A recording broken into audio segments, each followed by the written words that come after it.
ಗುರು finally medicine load ಎಲ್ಲ night 2 ಗಂಟೆಗೆ unload ಆಯಿತು. ವಿಜಯವಾಡ ಗನ್ನವರಂ ಹತ್ರ ಇದ್ದೀನೀಗ.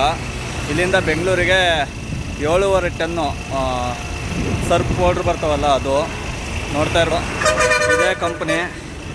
ಈ ಕಂಪ್ನಿ ಒಳಗಡೆ ಲೋಡ್ ಇರೋದು. ಊಟಕ್ಕೆ ಹೋಗಿದ್ದಾರಂತೆ, ಬರಲಿ ಅಂತ ಕಾಯ್ತಾ ಇದ್ದೀನಿ. ಗಾಡಿ ಇಲ್ಲಿದೆ, ಗಾಡಿ ನಿಲ್ಲಿಸಿ ಒಳಗಡೆ ಊಟಕ್ಕೆ ಹೋಗಿ ಬರೋಣ. ಇನ್ನೂ ಒಂದು ಅರ್ಧ ಗಂಟೆ ಆಗುತ್ತಂತೆ ಅವ್ರು ಬರೋದು. ನಾವು ಅಷ್ಟೊತ್ತಿಗೆ ಹೋಗಿ ಊಟ ಮಾಡ್ಕೊಂಡು ಬರೋಣ.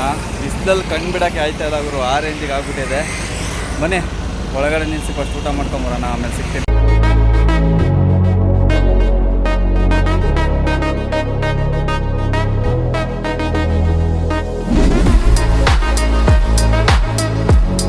ಗುರು ಫೈನಲಿ ಗಾಡಿಯೆಲ್ಲ ಲೋಡಾಗಿ ಬಿಲ್ಲು ಕೂಡ ಬಂದಾಯಿತು.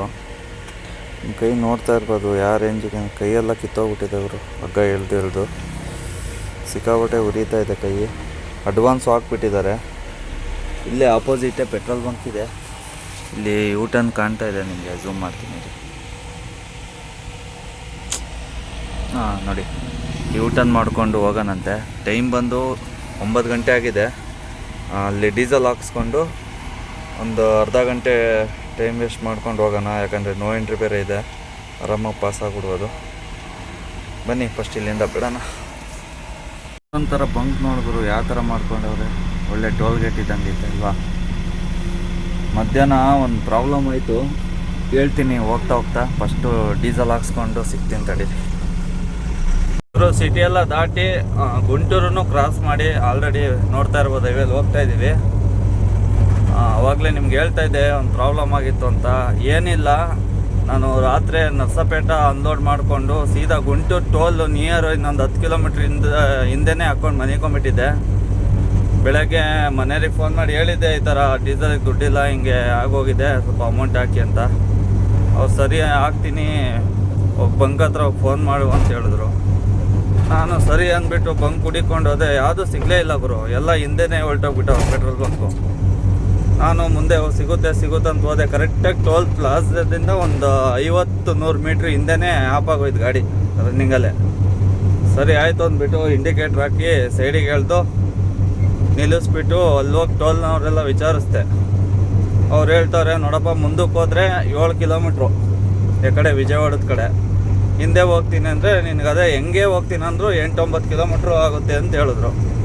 ನಾನು ಇದೊಳ್ಳೆ ಆಗೋಯ್ತಲ್ಲಪ್ಪ, ಇಲ್ಲಿ ಸೆಂಟ್ರಲ್ ಬಂದು ಸಿಗಾಕೊಂಬಿಟ್ಟೆ ಅಂದ್ಬಿಟ್ಟು ಸರಿ ಆಯಿತು ಅಂದ್ಬಿಟ್ಟು ಕ್ಯಾನ್ ಎತ್ಕೊಂಡು ಆಪೋಸಿಟ್ ನಿಂತ್ಕೊಂಡು ಈ ಕಡೆ ವಾಪಸ್ ಗುಂಟೂರು ಕಡೆನೇ ಹೋಗೋದ್ರೆ ಬೆಸ್ಟು ಅಂತ ಹೇಳಿದ್ರು ಅವರೆಲ್ಲ. ಸರಿ ಆಯಿತು ಅಂದ್ಬಿಟ್ಟು ಲಾರಿಗೆಲ್ಲ ಕೈ ಹಾಕ್ದೆ ಗುರು. ಬರೋ ಲಾರಿಗಳು, ಕ್ಯಾಂಟ್ರಾಗು ಎಲ್ಲ ಗಾಡಿಗೂ ಕೈ ಹಾಕ್ದೆ. ಯಾವನೂ ನಿಲ್ಲಿಸಿಲ್ಲ ಗುರು. ಒಬ್ಬ ಡ್ರೈವರಿಗೆ ಜಸ್ಟು ಒಂದು ಪೆಟ್ರೋಲ್ ಬಂಕ್ ತನಕ ಕರ್ಕೊಂಡೋಗಿ ಬಿಡೋಕ್ಕಾಗಲ್ಲ ಅಂದರೆ, ಅದು ನೈಟ್ ಹೊತ್ತಾದ್ರೆ ಪರವಾಗಿಲ್ಲ. ನೈಟ್ ಹೊತ್ತು ಯಾವನೋ ಯಾರನ್ನೂ ನಂಬೋಕ್ಕಾಗಲ್ಲ ಅಂತ. ಕರೆಕ್ಟಾಗಿ 12:30-1 ಗಂಟೆಗೆ ಆ ಥರ ಆಗಿದ್ದು ನನಗೆ ಮಧ್ಯಾಹ್ನ. ಸರಿ ಆಯಿತು ಅಂದ್ಬಿಟ್ಟು 1.5 ಅವರ್ ನಿಂತಿದ್ದೀನಿ ಗುರು. ಬಿಸಿಲು ಅಂದರೆ ಬಿಸಿಲು, ಬೈಕ್ನವ್ರಿಗೆ ಅಡ್ಡಾಕಿ ಯಾವನೂ ನಿಲ್ಲಿಸ್ತಾ ಇಲ್ಲ. ಲಾಸ್ಟಿಗೆ ಹರಿಯಾಣ ಗಾಡಿ, ಕಂಟೈನರ್ ಗಾಡಿ ಒಂದು ಗಾಡಿ ಬಂತು. ನಾನು ಅಲ್ಲೇ ಟೋಲ್ ಹತ್ರ ಸೋಡಾ ಅಂಗಡಿಗಳು ಇರ್ತಾವಲ್ಲ, ಅಲ್ಲಿ ಸೋಡಾ ಕುಡಿಯೋಕ್ಕಂತ ನಿಲ್ಲಿಸಿದ್ದ. ನನಗೆ ಹೋಗಿ ಭಯ, ಹಿಂಗೆ ಆಗೈತೆ ಅಂತೆ. ಟಕ್ಕಂತ ಏನೂ ಮಾತಾಡಲಿಲ್ಲ, ಹತ್ತು ಕರ್ಕೊಂಡೋಗಿ ಬಿಡ್ತೀನಿ ಅಂದ. ಆಮೇಲೆ ಎಷ್ಟೊತ್ತಿಂದ ನಿಂತಿದ್ದೆ ಅಂದ. ಹಿಂಗೆ ಆಯಿತು ಭಯ, ಎಷ್ಟೊತ್ತು ನಿಂತಿದ್ದೆ ಅಂತ ಅವನು ಬೈದಿದ್ದ. ಡ್ರೈವರ್ಗಳಿಗೆ ಆಗಲ್ಲ, ಎಂಥ ನನ್ನ ಮಕ್ಕಳಿದ್ದಾರೆ ಹಂಗೆ ಹಿಂಗೆ ಅಂತ ಅವನು ಬೈದ. ಸರಿ ಆಯಿತು ಅಂದ್ಬಿಟ್ಟು ಅಲ್ಲಿಂದ ಒಂದು 7-8 ಕಿಲೋಮೀಟ್ರ್ ಮುಂದೆ ಬಂದೆ. ಭಾರತ್ ಪೆಟ್ರೋಲ್ ಬಂಕ್ ಸಿಕ್ತು. ಸರಿ ಭಯ, ಇಲ್ಲೇ ಗಾಡಿ ನಿಲ್ಲಿಸಿ ಪೆಟ್ರೋಲ್ ಬಂಕ್ ಇದೆಯಲ್ಲ, ಇಲ್ಲಿಂದ ತುಂಬ್ಕೊಂಡು ಹೋಗ್ಬಿಡ್ತೀನಿ ಅಂತ. ಅವ್ನು ಹಂಗೂ ಅಂದ, ಇಲ್ಲಿ ಬೇಡ, ಇನ್ನೊಂಚೂರು ಮುಂದೆ ಬಿಡ್ತೀನಿ, ಅಲ್ಲಿರಂಗೆ ಕಾಣ್ತಾ ಇಲ್ಲ ಚಿಕ್ಕ ಬಂಕ್ಗಳು, ಈ ಕಡೆ ಎಲ್ಲ ಡೀಸೆಲ್ಗಳು ಕರೆಕ್ಟಾಗಿ ಸಿಗ್ತಾ ಇಲ್ಲ ಅಂತ ಹೇಳ್ದ. ನಾನು ಇಲ್ಲ, ಹತ್ರ ಆಗುತ್ತೆ ಹೋಗೋಕ್ಕೆ, ಆಮೇಲೆ ಈ ಕಡೆಯಿಂದ ವೆಹಿಕಲ್ಗಳು ಸಿಗಲಿಲ್ಲ ಅಂದ್ರೆ ಏನು ಮಾಡೋಣ ಅಂತ ಹೇಳಿ ಅಲ್ಲೇ ಹೇಳ್ಕೊಂಬಿಟ್ಟೆ. ಅಲ್ಲೋಗಿ ಕೇಳ್ತೀನಿ, ಅವ್ನು ಹೇಳಿದ್ದೆ ಸತ್ಯ ಹೋಯ್ತು, ಅಲ್ಲಿ ಡೀಸೆಲ್ಲೇ ಇಲ್ಲ. ಸರಿ ಹಾಳಾಗೋಗ್ಲಿ ಅಂದ್ಬಿಟ್ಟು ಅಲ್ಲಿಂದ ಅಲ್ಲೂ ಒಂದು 15-20 ನಿಮಿಷ ನಿಂತ್ಕೊಂಡೆ. ಆಟೋ ಬಂತು, ಆಟೋ ಮಾಡಿಕೊಂಡು ಹೋದೆ. ಮತ್ತೆ 5-6 ಕಿಲೋಮೀಟ್ರ್ ಮುಂದೆ ಹೋಗಿ ಅಲ್ಲಿ ಮತ್ತೆ ಭಾರತ್ ಪೆಟ್ರೋಲ್ ಬಂಕ್ ಹತ್ರ ನಿಲ್ಲಿಸ್ತಾ. ಅಲ್ಲೂ ಅಷ್ಟೇ ಗುರು, ಡೀಸೆಲ್ ಇದೆ, ಕ್ಯಾನಿಗೆ ಹಾಕಲ್ಲ ಅಂತ. ಕ್ಯಾನಿಗೆ ಹಾಕೋರೆ ನಮ್ಮದು ಬಂಕೆ ಸೀಸ್ ಮಾಡಿಬಿಡ್ತಾರೆ, ಹಂಗೆ ಹಿಂಗೆ. ಎಷ್ಟು ರಿಕ್ವೆಸ್ಟ್ ಮಾಡಿದ್ದೀನಿ ಅಂದರೆ ಅಲ್ಲೂ ಒಂದು 15-20 ನಿಮಿಷ ಟೈಮ್ ವೇಸ್ಟ್ ಆಗಿದೆ.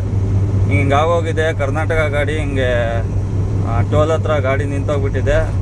ರೋಡ್ ಸೆಂಟ್ರಲ್ಲೇ ಸ್ವಲ್ಪ ಅಟ್ಲೀಸ್ಟ್ ಒಂದು ಲೀಟ್ರ್ 2 ಲೀಟ್ರ ಕೊಡಿ, ಗಾಡಿ ಮೂವ್ ಆಗೋಷ್ಟು. ಏನೇ ಬೇಡ್ಕೊಂಡ್ರು ಕೊಡಲಿಲ್ಲ. ಆಮೇಲೆ ಸರಿ ಆಯಿತು ಅಂದ್ಬಿಟ್ಟು ಮತ್ತೆ ಅಲ್ಲಿಂದ ಆಟೋ ಮಾಡ್ಕೊಂಡು ಮುಂದಕ್ಕೆ ಹೋದೆ. ಮತ್ತೆ ಇನ್ನೊಂದು ಭಾರತ್ ಪೆಟ್ರೋಲ್ ಬಂಕ್ ಸಿಕ್ತು, ಅಲ್ಲಿ ಹೋಗಿದೆ. ಅವ್ರೇನು ಕ್ಯಾನಿಗೆ ಹಾಕಲ್ಲ ಅಂತ ಏನೂ ಹೇಳಲಿಲ್ಲ. ಅಲ್ಲಿ ಹೋಗಿದ ತಕ್ಷಣ ಡೀಸೆಲ್ ಹಾಕಿಸ್ಕೊಂಡು ಅಲ್ಲಿಂದ ಮತ್ತೆ ಆಟೋ 200 ರೂಪಾಯಿ ಕೇಳ್ದ, ಹೆಚ್ಚು ಕಮ್ಮಿ ಮಾತಾಡಿಕೊಂಡು ಬಂದು ಡೀಸೆಲ್ ಹಾಕ್ಕೊಂಡು ಸೀದಾ ನೋ ಎಂಟ್ರಿ ಇತ್ತು. ಹೆಂಗೋ ಪೊಲೀಸ್ನವ್ರಿಗೆ ನೋಡಿ ಅಲ್ಲಿ ಮೆಡಿಕಲ್ ಎಮರ್ಜೆನ್ಸಿದು ಇದಿದೆ, ಅದನ್ನು ತೋರಿಸ್ಕೊಂಡೆ ಹೆಂಗೋ ಪಾಸ್ ಮಾಡಿಕೊಂಡೆ. ಈ ಥರ ಆಗೋಯ್ತು. ಏನಕ್ಕಂದರೆ ಅರ್ಥ ಮಾಡ್ಕೋಬೇಕು. ಈಗ ನಿಮ್ಮ ಗಾಡೀಲಿ ಎನಿ ಟೈಮ್ ಡೀಸೆಲ್ ಇರ್ತೈತೆ. ಎಲ್ಲ ಟೈಮಲ್ಲೂ ನಾನು ಒಂದು ಹೇಳ್ತೀನಿ ಕೇಳಿ, ಜೋಬಲ್ಲಿ ದುಡ್ಡಿದ್ರೆ ಯಾವನೂ ಡೀಸೆಲ್ ಹಾಕ್ಸ್ದಂಗೆ ಇರಲ್ಲ. ಎಲ್ಲ ಟ್ರಿಪ್ಪಲ್ಲೂ ಒಂದೇ ಥರ ಇರಲ್ಲ. ನಾನೇನು ಹೇಳ್ತೀನಿ, ದಯವಿಟ್ಟು ಯಾರೇ ಒಬ್ಬರು ಕೈ ಹೊಡೆದ್ರೆ ರೋಡಲ್ಲಿ ಆಲ್ಮೋಸ್ಟ್ ನೈಟ್ ಹೊತ್ತು ಯಾರೂ ನಿಲ್ಲಿಸ್ಬೇಡಿ. ಡೇ ಹೊತ್ತು ನೋಡಿ, ಡ್ರೈವರ್ಗೆ ಆಗಲಿಲ್ಲ ಅಂದರೆ ಬೇರೆ ಇನ್ಯಾರಾಗ ಆಗ್ತಾರೆ. ಈಗ ರೋಡ್ಗಳಂದಮೇಲೆ ಗಾಡಿಗಳು ಪಂಚರ್ ಆಗೋದು, ಏನಾರ ಒಂದು ಗಾಡಿ ಕೆಟ್ಟೋಗೋದು, ಡೀಸೆಲ್ ಖಾಲಿ ಆಗೋದು, ಬೇರೆ ಇನ್ನೊಂದೇನೋ ಪ್ರಾಬ್ಲಮ್ ಆಗೋದು, ಒಟ್ಟಿನಲ್ಲಿ ಈ ಥರ ಆಗ್ತಾನೆ ಇರ್ತವೆ. ಮೆಕ್ಯಾನಿಕ್ ಕರ್ಕೊಂಬರೋಕೆ ಹೋಗ್ಬೇಕಾಗುತ್ತೆ, ಏನಕ್ಕಾರ ಒಂದು ಕೈ ಹೊಡಿತಾರೆ. ಅಟ್ಲೀಸ್ಟು ಬಟ್ಟೆ ಅವನು ಕ್ಯಾನ್ ಇಟ್ಕೊಂಡು ನಿಂತ್ಕೊಂಡಿರೋದು ನೋಡಿದ್ರೆ ಆಲ್ಮೋಸ್ಟ್ ಎಲ್ಲರಿಗೂ ಗೊತ್ತಿರುತ್ತೆ ಡ್ರೈವರ್ಗಳು ಯಾವ ಥರ ನಿಂತ್ಕೊಳ್ಳೋದಂತ. ಅಟ್ಲೀಸ್ಟ್ ಒಂದು ಸೌಜನ್ಯಕರ ಏನು ಎತ್ತ ಅಂತಲೂ ಕೇಳಲಿಲ್ಲ. ಇಲ್ಲ ಒಳ್ಳೆ ನಾಯಿಗೆ ಅಟ್ಟಿಸ್ದಂಗೆ ಹೇಳ್ತಾರಲ್ಲ, ಇಲ್ಲ ಮುಂದಕ್ಕೆ ಹೋಗೋ ಅಂತ. ಭಿಕ್ಷೆ ಬೇಡವ್ರಿಗೆ ಬಂದಾಗ ಯಾವ ಥರ ರೆಸ್ಪಾನ್ಸ್ ಕೊಡ್ತಾರೆ ಆ ಥರ ಮಾಡಿಬಿಟ್ರು. ಸಿಕ್ಕಾಪಟ್ಟೆ ಚೆನ್ನಾಗಿ ಅನುಭವ ಆಗ್ಬಿಡ್ತು ನನಗಂತೂ. ಏನಪ್ಪ ಡ್ರೈವರ್ಗಳೇ ಆಗಲ್ಲ ಅಂತ. ಅದರಲ್ಲಿ ಇನ್ನೊಂದು ಗುರು, ಈಗ ಜಸ್ಟ್ ನಮ್ಮ ಕರ್ನಾಟಕ ಎಂಟ್ರಿ ಆಗಿದ್ದೀವಿ. ಏನು ಪ್ರಾಬ್ಲಮ್ ಆಯಿತು ಅಂದರೆ, ನೆನ್ನೆನೇ ಹೋಗ್ಬೇಕಿತ್ತು. ನೆನ್ನೆ ಸ್ವಲ್ಪ ನಂದು ಪರ್ಮಿಟ್ ಲ್ಯಾಪ್ಸ್ ಆಗಿತ್ತು. ಹಂಗಾಗಿ ಆಲ್ಟಿಯೋದವ್ರು ಹಿಡಿದುಬಿಟ್ರು ಚಿತ್ತೂರು ಟೋಲ್ ಹತ್ರ. 13,500 ಪೆನಾಲ್ಟಿ ಹಾಕಿದ್ದಾರೆ.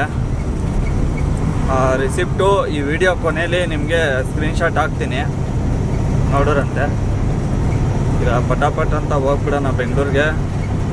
ಪಾಲ್ಟಿ ಮಾತ್ರ ಭಯಂಕರ ಫೋನ್ ಟಾರ್ಚರ್ ಕೊಡ್ತವ್ರೆ. ಫಸ್ಟ್ ಹೋಗಿ ಮೆಟ್ರಲ್ಲಿ ಅನ್ಲೋಡ್ ಮಾಡಬೇಕು. ಬನ್ನಿ ಸೀದಾ, ಇದೆಲ್ಲೂ ಈಗ ವಿಡಿಯೋ ಮಾಡಲ್ಲ, ಸೀದಾ ಅನ್ಲೋಡಿಂಗ್ ಪಾಯಿಂಟ್ಗೆ ಹೋಗಿ ಸಿಗ್ತೀನಿ. ಗುರು ಫೈನಲಿ ಕಂಪ್ನಿ ಒಳಗಡೆ ಬಂದಾಯಿತು.